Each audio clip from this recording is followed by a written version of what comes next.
Hello, this is Smileflits and welcome to the review of Captain Toad Treasure Tracker. So, as you can see, we've got 3 levels from the game to do in the background. As I am going to be playing through the different parts of the levels in the background. So, Captain Toad Treasure Tracker is a decent game. It is surprising how the game did go towards the end. Not in the sense of mature themes or anything, I mean in the sense of going from being quite easy to being very difficult. So with Captain Toad Treasure Tracker, you do have objectives for each of the different levels. So the first one is collect the golden mushroom, which we've done, but in this video as well.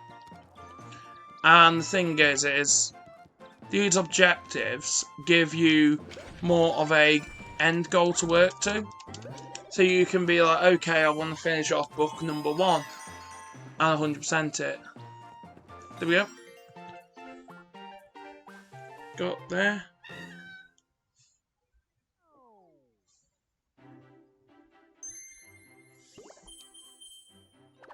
There we go. Got that one. So now let's go to the next level. Mushroom Mesa. If I remember right, the goal for this one was defeat all the enemies. So with the special goals and that, and the fact that the game is set up into 3 episodes, plus a bonus episode with themed levels. So first of all, I'm going to talk about my opinions of Captain Toad as a game. Then I'm going to talk about my opinions of Captain Toad as a port of a Wii U game that I originally played on the Wii U, to see whether I think it's an improvement or whether it was solely just a way just for Nintendo to make more money. Because at the end of the day, that's what Nintendo's here to do. They're here to make money. They're not here to just make video games. They're here to make money from the games that they make. And the thing is with Nintendo likes to experiment with games, and with Super Mario 3D World, where they first made Captain Toad's Treasure Tracker an actual thing. When they made Captain Toad Treasure Tracker as a Wii U game, the whole point of it was to try and make a game based off popular levels from the original version of Super Mario 3D World, where you would play as Captain Toad in a puzzle style level, similar to what the Captain Toad game is, where you would explore small levels and you'd be collecting 5 stars. 5 stars which would be added to your total. And you may be wondering, what game did Captain Toad as a character originate from? Well, that was Super Mario Galaxy on the Wii, which was the first 3D Mario game I ever 100%ed. And is one of my favourites. That and Mario Sunshine. But Mario Sunshine, it's one of my favourites just because of how weird it is. Like, personally, I don't think Sunshine's a good game. I think it's pretty bad in the sense of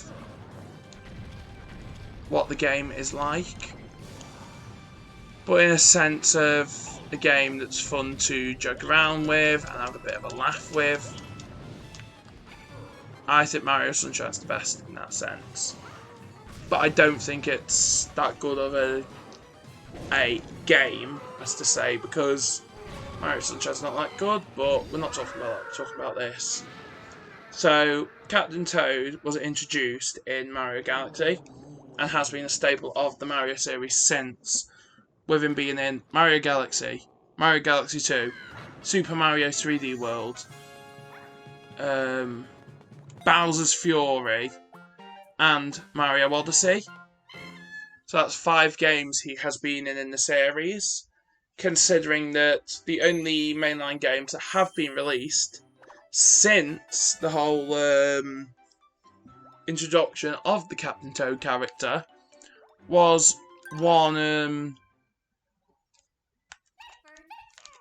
was like pretty much all of them have had Captain Toad in, except for the ones where it wouldn't make sense, or some of the ones where Captain Toad just wouldn't work as a character.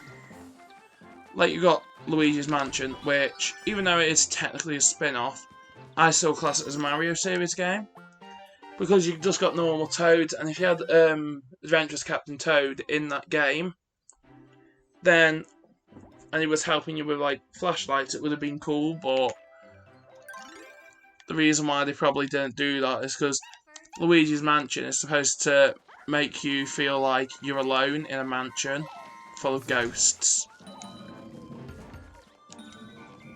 That's what the whole like plot of Luigi's Mansion was.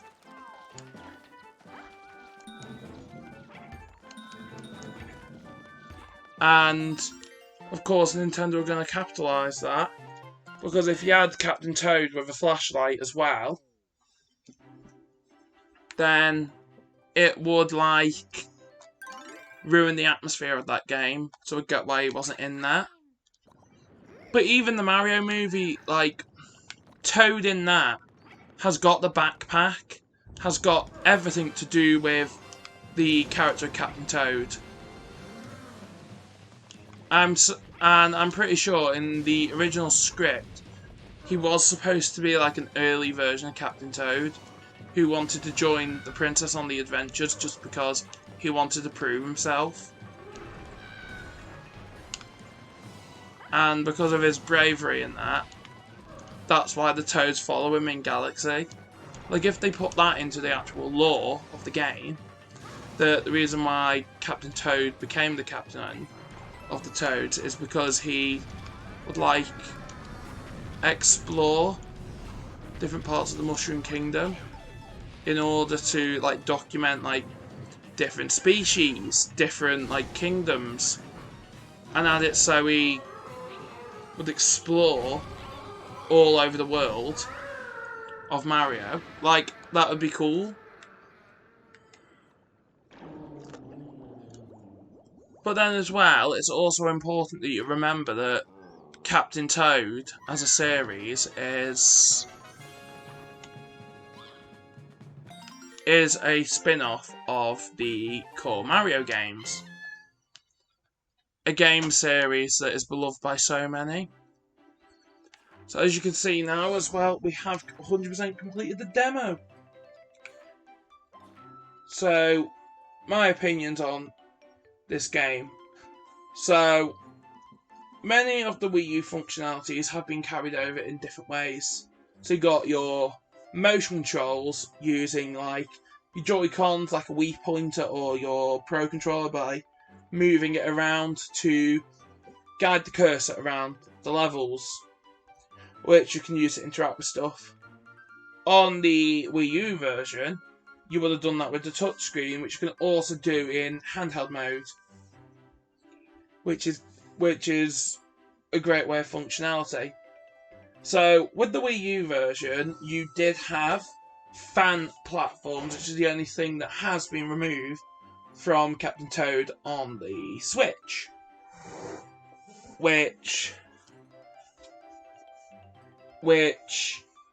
they don't really affect much. It's just a shame that they had to remove those platforms, because with that it added a bit of extra challenge where you had to time your things correctly, whereas in the Switch it's just moving platforms up and down without you having any sort of input into them.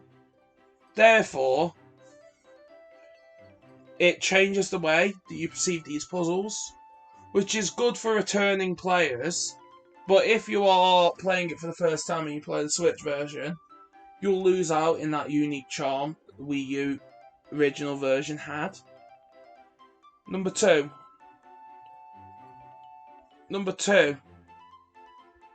even though this is not major, I do think it is important that we've got to remember it, and that is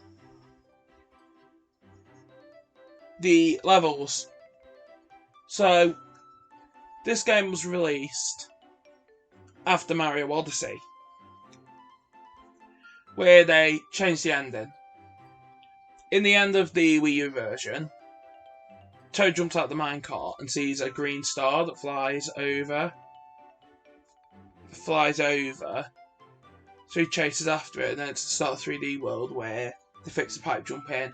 Then Captain Toad jumps into it afterwards, explaining how Captain Toad arrived in that part of the game. So after that bit, what happened then? So after he jumps in, it ends, and it's it continues in Super Mario 3D World, and then you play through 4 full levels from that game, just slightly edited, so Toad can walk around.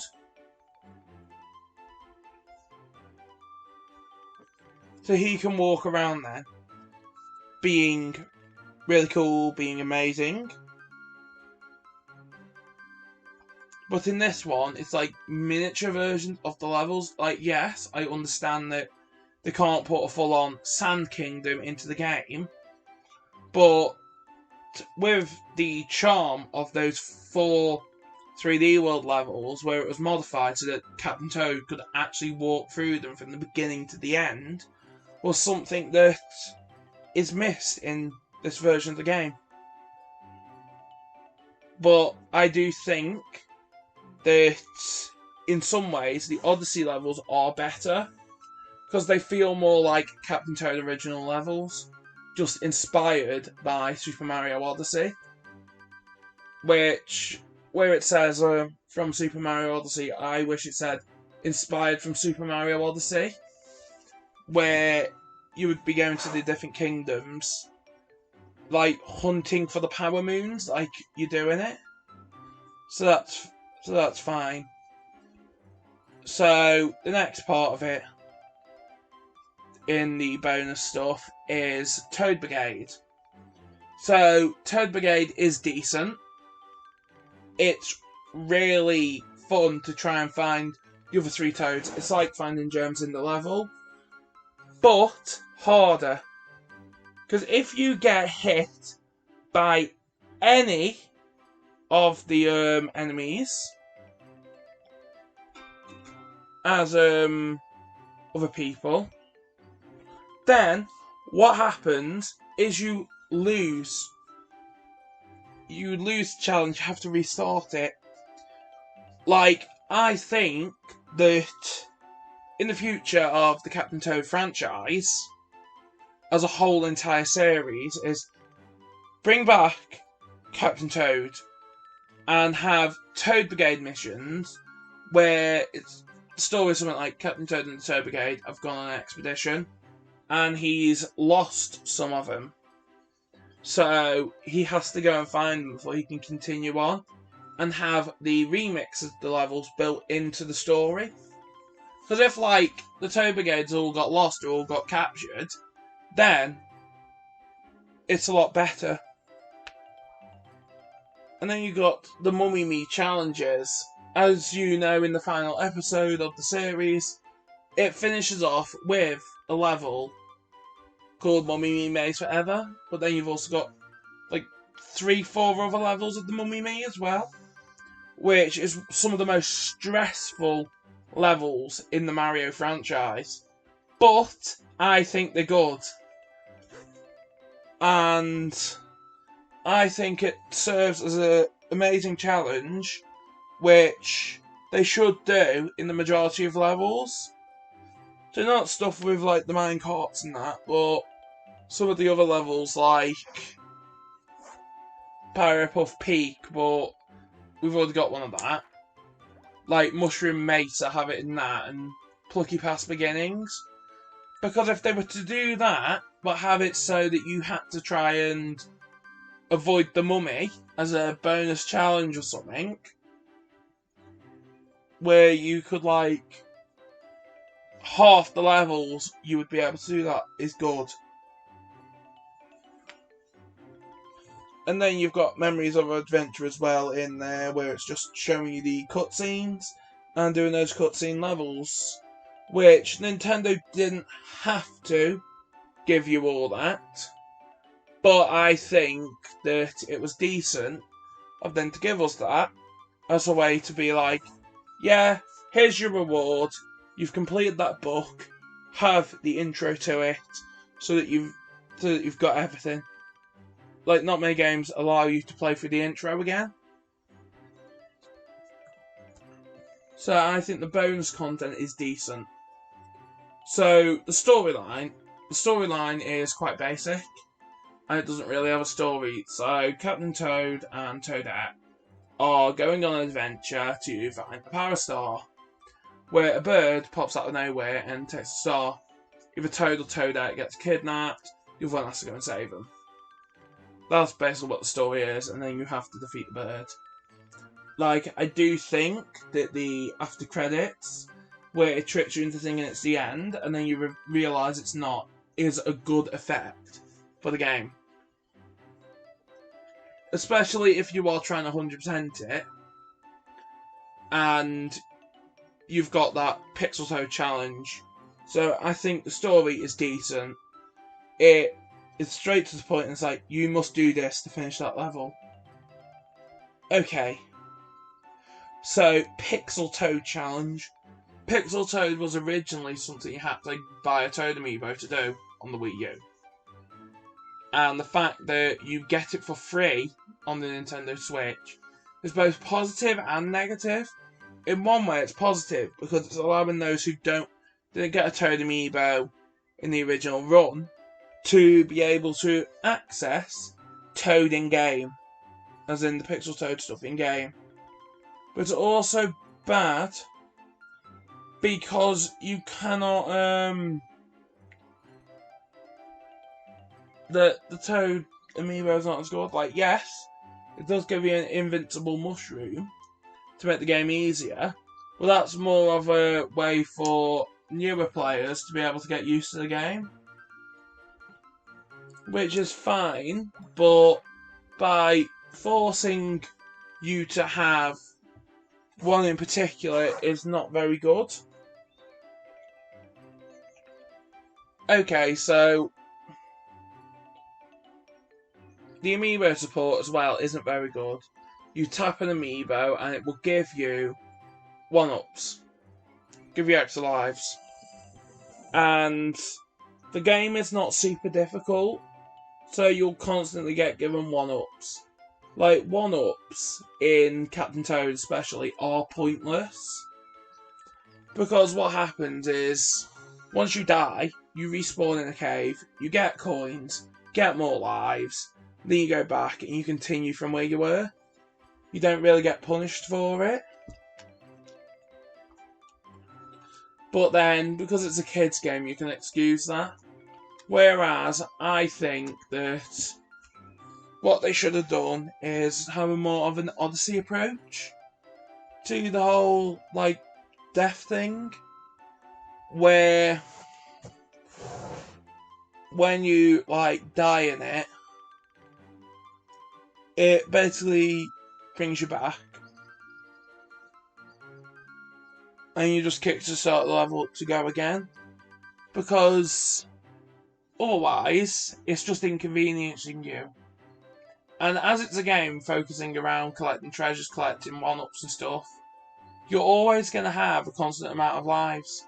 You're never going to lose all the lives. In fact, I know what I'm going to do. I'm going to try and game over in this demo. So, it is pointless. I just want to see what happens if you game over in the demo. See if it is like, oh, you're not good at this game, you need to get good. So, that's that. What else is there about this game? And then you've got special objectives like, it's good that you get a bonus objective in each one. But they are very predictable.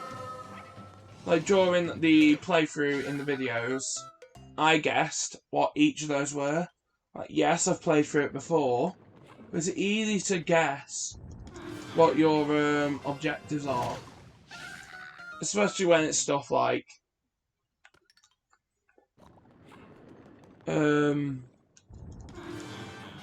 get the golden mushroom, or collect so many coins, or collect the one-up, or don't take damage. All the stuff like that is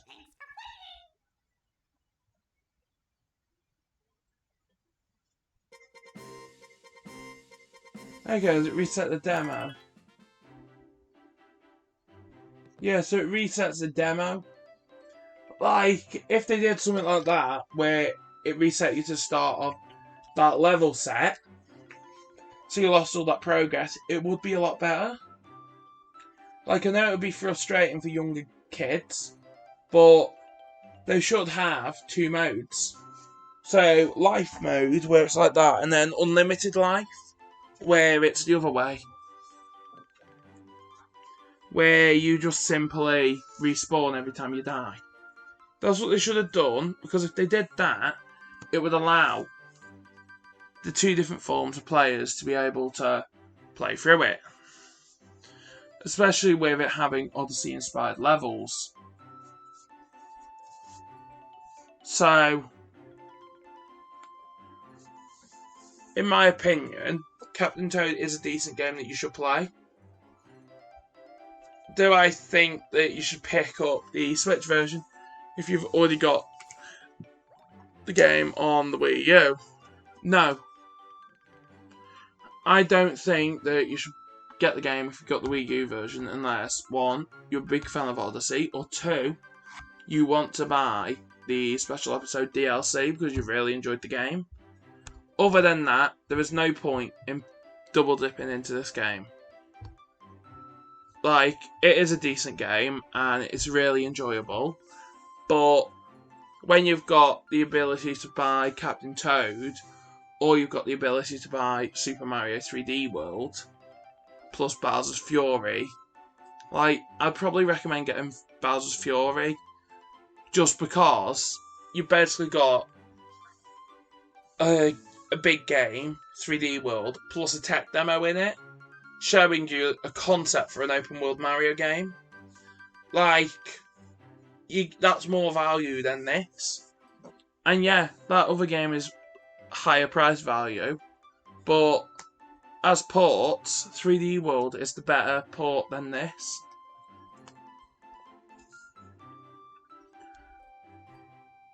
So, I would recommend it unless you got the Wii U version, but there is another reason why I would recommend getting Captain Toad on the Switch. And that is because if, for instance, you got it for the Wii U and never got through the whole thing, gave up on the Mummy Maze or wherever, like, getting it on the Switch and having it so, like, you can take it to work, you can take it to university, you can take it to college, and literally sit on your break, playing on your Switch, trying to get through to the next part of Captain Toad is quite good. And also, Like, if you took it with you to university, it's amazing. Or if, for instance, you want to play 2-player mode, which allows you to have 2 Toads going around at the same time. So you've got like Toad and Toadette, for example. One person controls each one. Then it allows you to play through the whole game with a friend. Whether it's the Mummy Maze, whether it's the Mummy Maze, whether it's the what's the level after Mummy Maze? Whether it's the Mummy Maze, whether it's like story levels, no matter what bit you're doing, you can play through the whole thing with 2 players, which is good. As if you've got like a friend who really wants to play this with you, and you want to play it at the same time instead of taking it in turns like you used to have to with the Wii U one, then get the game. It is worth buying the game again if the new features benefit you. And lastly, I do hope that Nintendo find a way to continue this series, even if it is not solely another Captain Toad game. But in a sequel, I do wish that the game was a lot more story driven. So instead of that, having it so, like, you've got Bowser cannons and that, and the birds got nothing to do with Bowser. Have it so Bowser's kidnapped Princess Peach, Mario, Luigi, and has taken over the Mushroom Kingdom. And as Toad's been on an expedition, he finds out that the castle has been raided by Bowser, and Mario, Luigi, and Peach are all being held hostage. And have it so that each episode, or each book, is Toad going to fight to 3 different, like, final locations to rescue each one of them. And then if you want, have a 4th book, where at the end of the 3rd one, when you free Peach, you think it's over, and then how it does in this one, where it fakes out the ending, have it so, like, for instance, it wasn't actually Bowser that you battled the whole way through. It was just other minions that were disguised as Bowser. So Bowser comes in, steals Mario, Luigi, and Peach, and takes them to his actual castle. So then you are then going to his castle and doing puzzles in the castle. And even do it as an open world Captain Toad game, like many games like Legend of Zelda, Mario Odyssey, and like even Bowser's Fury. It would allow you to introduce kids to the concept of this is an open world in the Mario universe, explore these different kingdoms, and have each episode as like a whole place to explore where you've got like puzzles like this, which are side objectives, as well as also looking around, and then having each level like the gems, but also have it so you've got useful items at the end instead of stars. So like have it so Toad's got to do a puzzle in order to get a key to open a door, or he needs to get a key to unlock treasure chests. This is a way that you can do that concept as well as keeping this. Like, Captain Toad is a good game, and I do hope they continue making it. I just hope in any sequels that they make, they improve the pacing of the game and improve the storytelling of it as well. So thanks for watching, and next time you'll be watching a Captain Toad video will be Captain Toad special episode. Thanks for watching, and bye!